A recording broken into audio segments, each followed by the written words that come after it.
Good morning students, welcome again in the class of science. As you know, chapter number 2 was going on in the last class. Today we will start the next system of the human body, and next system is respiratory system. Next very important system of human body is known as respiratory system. First of all, I would like to tell you the meaning of respiration.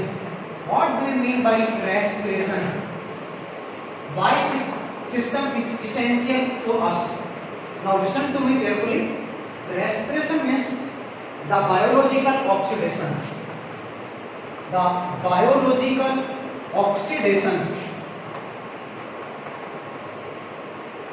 अब simple जो अपन कहते हैं intake of O2 and exhale of CO2, हालांकि वो भी इसमें include है, लेकिन आज हम जो लेटेस्ट जो मॉडर्न डेफिनेशन की बात करते हैं रेस्पिरेशन की, वो आपकी ये वाली होगी, the biological oxidation is known as respiration. अब हम बात करते हैं कि क्यों इसेंशियल है ये वाली life process. As you know very well, every living organism needs energy to work. Every living organism needs energy to work, and this energy is obtained by the food.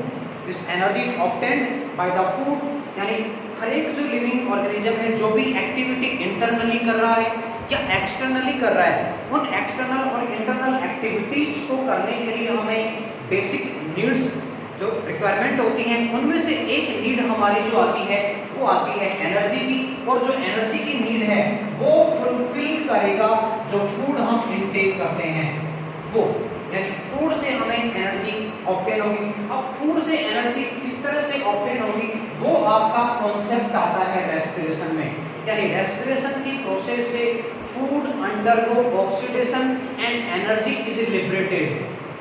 Oxidation की जो process होगी उसमें energy liberate होगी, और जो energy liberate होगी आप जानते होंगे मेरे ख्याल से 9th क्लास में भी आपने पढ़ा होगा, एनिमल्स में इवन ह्यूमन बीइंग्स में जो एनर्जी लिबरेट होती है फूड के ऑक्सीडेशन से, वो स्टोर होती है in the form of ATP, and ATP is known as adenosine triphosphate, और इस एटीपी को हम कहते हैं एनर्जी करेंसी।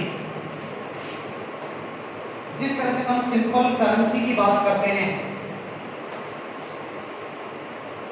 सिंपल करेंसी की जिस तरह से हम बात करते हैं कि आपका जो मनी है वो एक तरह से करेंसी है, उसी तरह से हमारी बॉडी में भी जो बायोलॉजिकल एक्टिविटीज होती हैं उनको कंप्लीट करने के लिए हमें एनर्जी करेंसी की रिक्वायरमेंट होती है, और ये एनर्जी करेंसी हमें प्रोवाइड करवाती है ATP molecules. Listen again, full form of ATP is adenosine triphosphate. It means adenosine triphosphate.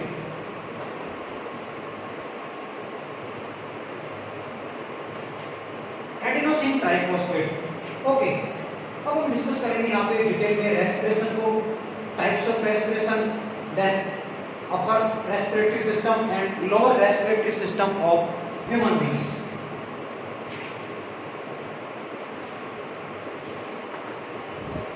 First, upper respiratory system.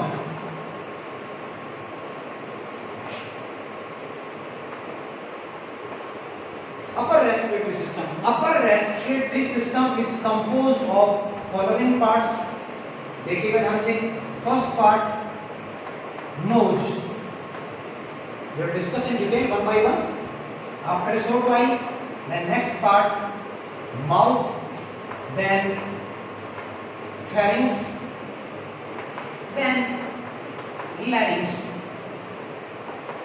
Nose, mouth, pharynx and larynx are the parts of our upper respiratory system. Each part plays an important role in the process of the oxidation of food. First of all, we will discuss about the nose. Attention here, nose. You know, nose divided into two parts, two upper parts. These two upper parts are known as nostrils, or we can say the opening of nose. The opening of nose is known as nostril. Two nostrils are there. Each nostril is helpful in the intake of O2 और air will be here. Actually हम air intake करेंगे क्योंकि O2 का formation तो हमारे lungs में जो alveoli वाला पार्ट है वहां में बनेगा, यानी हम इनटेक करेंगे एयर को। नोस्ट्रिल के बाद में जो अगला पार्ट आता है हमारे नोज का, जो कि कैविटी की तरह बिहेव करता है, and this cavity is known as nasal cavity. Nasal cavity is also divided into two parts. These two parts are also known as nasal passage, which is an important part of nose. Nasal cavity or nasal passage. Let me explain about the nasal passage. You know, in the nasal passage, two specific structures are present. Two specific structures are there in nasal passage. First is the mucus gland. First one is the mucus gland and second one hairs are there. Mucus gland which is present in the nasal passage is helpful in the conversion of warm air into cool air. Mucus gland secretes mucus and mucus converts warm air into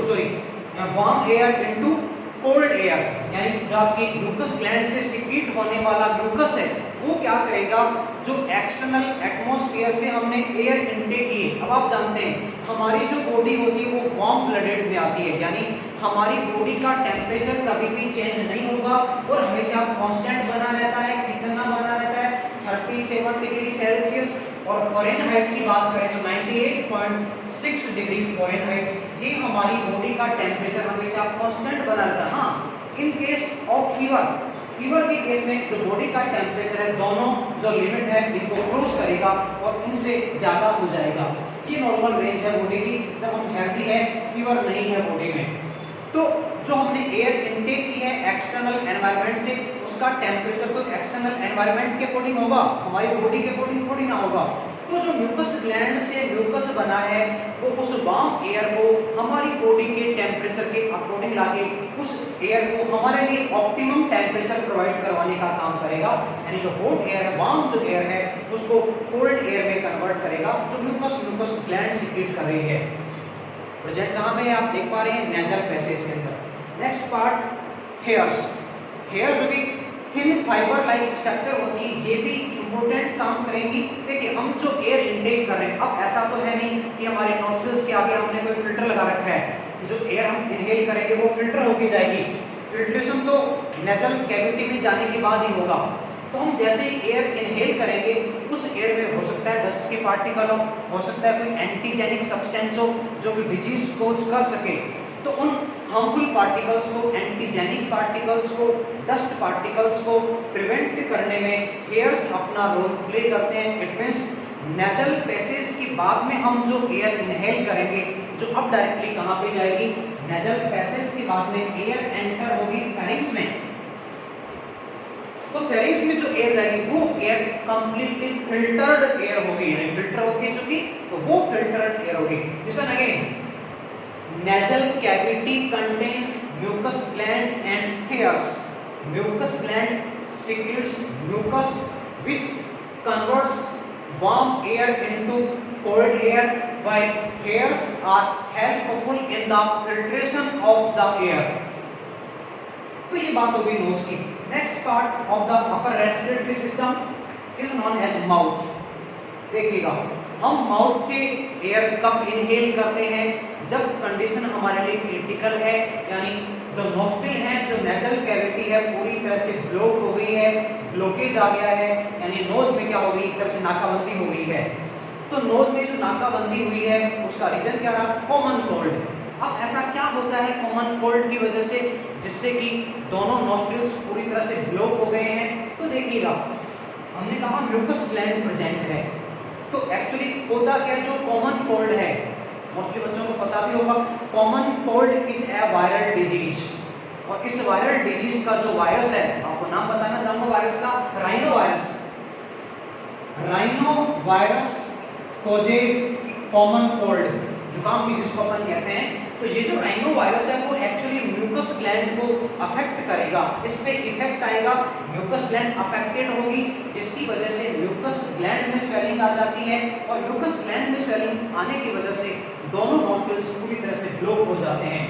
उस case में हम air inhale करेंगे mouth से। देखा होगा आपने common cold हो गई, दोनों नॉस्ट्रिल बंद है, हम माउथ को ओपन करके, भाई जिंदा तो हर इंसान रहना चाहता है, जानबूझ के कोई भी मरना नहीं चाहता। हाँ, सुसाइडल केस अलग होते हैं, हमें कंडीशंस कुछ अलग हुआ करती हैं, वो सर्कमस्टांसेस कुछ अलग हुआ करती हैं, तो हम इनहेल करते हैं एयर को माउथ से। लेकिन डिफरेंस यहाँ पे क्या रहेगा, माउथ से जो एयर इनहेल होगी वो एयर नोज से इनहेल होने वाली एयर की कंपैरिजन में इम्प्योर होगी, क्यों यहाँ डस्ट पार्टिकल्स डायरेक्टली इनहेल होंगे माउथ के थ्रू हमारे रेस्पिरेटरी सिस्टम में। तो हम खुद भी कोशिश करते हैं कि ज़्यादा से ज़्यादा हम नोज के थ्रू एयर को इनहेल कर सकें, तो आप भी कोशिश करें हेल्दी बने रहने की। Next part is known as pharynx. Pharynx is a small part of our upper respiratory system and it behaves like a common pathway for the intake of food and oxygen. और इसको हमने digestive system में भी discuss किया था, same वही part यहाँ पे आपको देखने को मिल रहा है। Listen again, pharynx is a common pathway for the intake of food and oxygen. Pharynx is divided into three parts. इसके भी further parts हैं। First part oropharynx. First part of pharynx is known as oropharynx. ये ओरोफेरिंक्स वाला जो part है ये actually oral cavity या buccal cavity से कनेक्ट रहता है, ये कनेक्ट रहेगा बक्कल कैविटी से। Second part nasopharynx, nasopharynx connect रहेगा नेजल कैविटी के साथ में। And last part is known as laryngopharynx. You can understand, laryngopharynx is that part of pharynx which is directly connected with the larynx. Next part, larynx. Larynx is also known as sound box or voice box. हम बोल पाते हैं, उसकी वजह क्या है, क्योंकि हमारा जो larynx है, जो voice box है, जो sound box है, उसमें कुछ structures प्रेजेंट होती है जो फाइबर की तरह की होती हैं, और उन स्ट्रक्चर्स को हम कहते हैं vocal cords. Vocal cords are present in the larynx. When vocal cords undergo the process of vibration, then sound is produced under the control and coordination of brain. हम बोल पा रहे हैं, स्पीकिंग की जो प्रोसेस होगी उस स्पीकिंग की प्रोसेस में भी कंट्रोल और कोऑर्डिनेशन की जो प्रोसेस है वो ब्रेन की सुपरविजन में होगी। लेकिन खास बात क्या है, लैरिंक्स जिसको अपन साउंड बॉक्स कह रहे हैं, वोकल कॉर्ड्स प्रेजेंट है, तो हम जैसे एयर इनहेल करेंगे जो वोकल कॉर्ड्स हैं उनमें वाइब्रेशन चलेंगे, और जैसे ही वाइब्रेशन चलेंगे एट वंस वहां से सिग्नल कन्वे होके जाएगा ब्रेन से, और ब्रेन वहां से रेस्पॉन्स कन्वे करेगा वापस वोकल कॉर्ड्स तक, और हम इजीली बोल पाते हैं। तो ये प्रोसेस होती है स्पीकिंग की, जो कि लैरिंक्स की हेल्प से हो पाती है। अब लैरिंक्स का रेस्पिरेशन में भी बड़ा रोल होता है। लैरिंक्स क्या काम करेगा, जो एयर हमने इनहेल की है उस एयर को ट्रेकिया तक सेंड करने का काम लैरिंक्स ही करेगा। यानी लैरिंक्स के थ्रू एयर आगे ट्रेकिया में एंटर होगा। ट्रेकिया जो कि हमारी लोअर रेस्पिरेटरी सिस्टम का पार्ट है, जिसको हम कल के वीडियो में डिस्कस करेंगे।